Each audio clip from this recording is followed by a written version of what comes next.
Josiah Wagoner, Dreaming in Real Life. Dreaming in Real Life, Josiah Wagoner.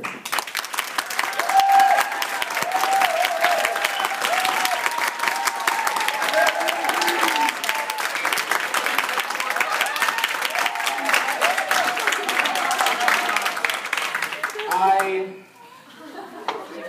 am a difficult person to live with. I've learned this through the years. Maybe you've learned this. It's quite a revelation when you learn why.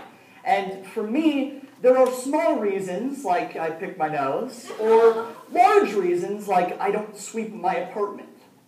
Like, ever.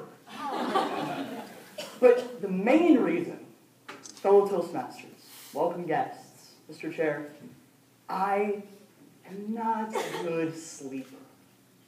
I have atrocious sleeping habits. I sleep eat, I sleep talk, I sleep walk. I even once, true story, broke up with a girl in my sleep.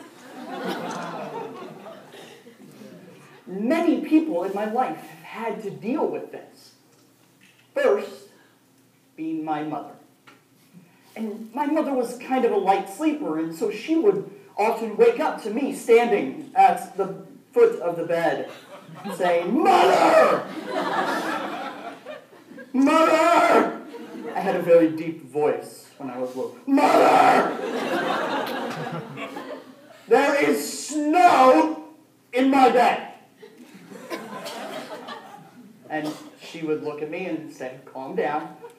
There's no snow in your bed." And she would reassure me until I calmed down. But I would go back to sleep knowing there was snow in my bed.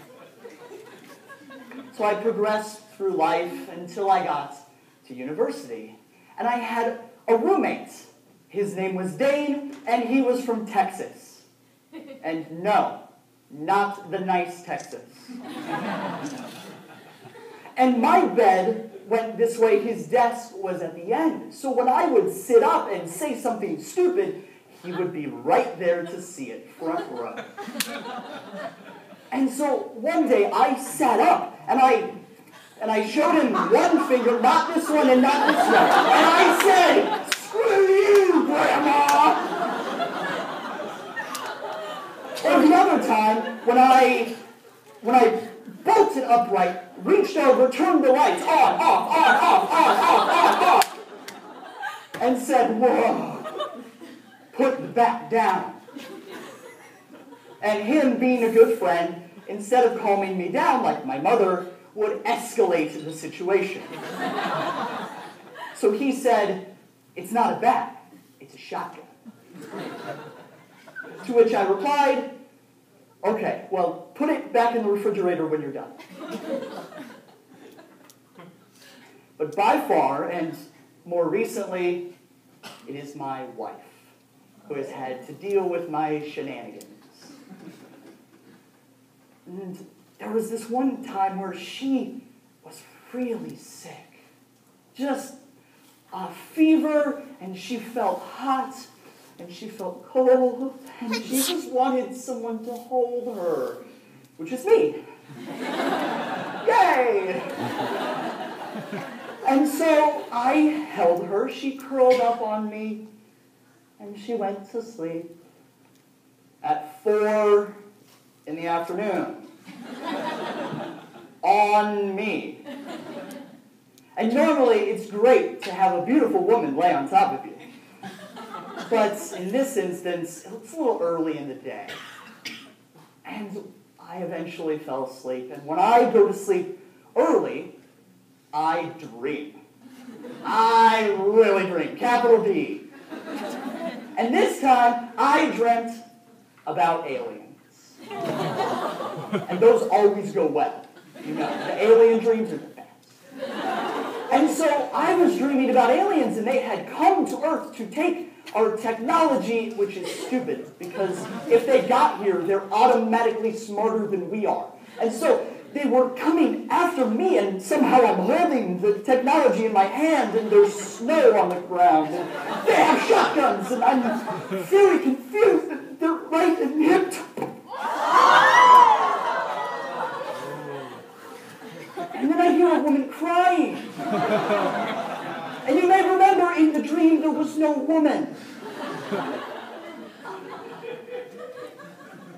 so I slowly wake up. And I see my wife, and she's crying. And she says to me, and I said, what? And she said, you punched me. And I said, what? I had no idea what I had done. She's acting like a baby. One punch. But then I start thinking, what's going to happen when the police get here? What do you say to a police officer? No, really, officer, it was aliens.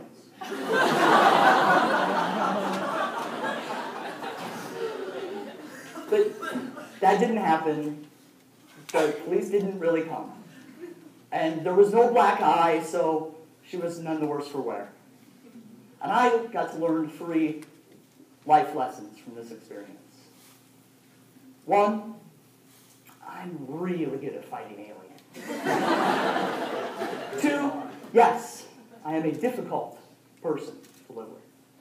And 3rd, I could definitely defeat my wife if it came to a physical confrontation.